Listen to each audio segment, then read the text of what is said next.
প্রিয় মৎস্যচাষী বন্ধুরা, আসসালামু আলাইকুম। তো আশা করি সকলেই ভালো আছেন। তো বরাবরের মতো আপনাদের মাঝে আবারও একটি নতুন ভিডিও নিয়ে হাজির হলাম। তো আপনারা ভিডিওর স্ক্রিনে যে মাছগুলো লক্ষ্য করতে পারছেন, এগুলো হলো গিয়ে অরিজিনাল দেশি ট্যাংরা মাছের পোনা। এই দেশি ট্যাংরা মাছের পোনাগুলো আমরা বাংলাদেশের যে কোনো জায়গায় হোম ডেলিভারির মাধ্যমে পৌঁছে দিয়ে থাকি, এবং কি আপনারা চাইলে আমাদের লোকেশন মতো এসে এই মাছগুলো সংগ্রহ করতে পারেন।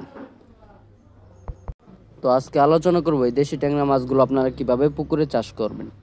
তো এই দেশি ট্যাংরা মাছগুলো চাষ করার ক্ষেত্রে আপনারা যে কোনো জলাশয়ে চাষ করতে পারবেন, এবং কি যে কোনো পুকুরে। তো যে পুকুরে আপনারা এই মাছগুলো চাষ করবেন, সেই পুকুরে যদি নতুন হয় তাহলে ওই মাছগুলো চাষ করতে পারবেন, এবং কি পুরাতন পুকুরে ওই মাছগুলো চাষ করতে পারবেন। তো এই মাছগুলো চাষ করার ক্ষেত্রে পুকুরে যত ময়লা আবর্জনা রয়েছে ওইগুলো পরিষ্কার করে নিতে হবে, এবং কি পুকুরে চুন এবং সার প্রয়োগ করে আপনারা এই মাছগুলো পুকুরেতে ছাড়তে পারবেন। এই মাছগুলো খাবার খরচ খুব অল্প হয়, এই মাছ চাষ করে ভালো একটা মুনাফা আয় করা যায়। তো এই মাছের সাথে আপনারা যদি মিশ্রভাবে চাষ করতে চান, আপনারা কাপ জাতীয় মাছের যে কোনো মাছের পোনা দিতে পারবেন, এবং কি এই দেশি ট্যাংরা মাছগুলোর বাজার মূল্য রয়েছে বেশ।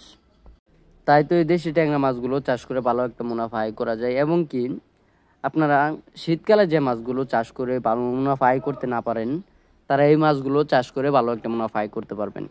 শীতকালে এই মাছগুলো অন্য মাছের তুলনায় ভালো একটা গ্রোথ আসে। এই মাছ চাষ করে অনেক চাষি ভাইরাই ভালো একটা মুনাফা আয় করতে পেরেছে, এবং কি আপনিও চাইলেও এই মাছ চাষ করে ভালো একটা মুনাফা আয় করতে পারবেন। তো আমাদের ভিডিওর স্ক্রিনে দেওয়া নাম্বারে আপনারা চাইলে বাংলাদেশের যে কোনো প্রান্ত থেকে ফোনের মাধ্যমে অর্ডার করতে পারেন। আমরা বাংলাদেশের সকল জেলায় এই মাছগুলোকে পৌঁছে দিয়ে থাকি। তো এছাড়াও আমাদের কাছে আরও বিভিন্ন ধরনের মাছের রেণুপনা রয়েছে, যেমন দেশি শিং, দেশি মাগুর, ভিয়েতনামি শোল, ভিয়েতনামি কই, অরিজিনাল টাইগার জাতীয় মনোসেক্স, তেলাপিয়া ইত্যাদি।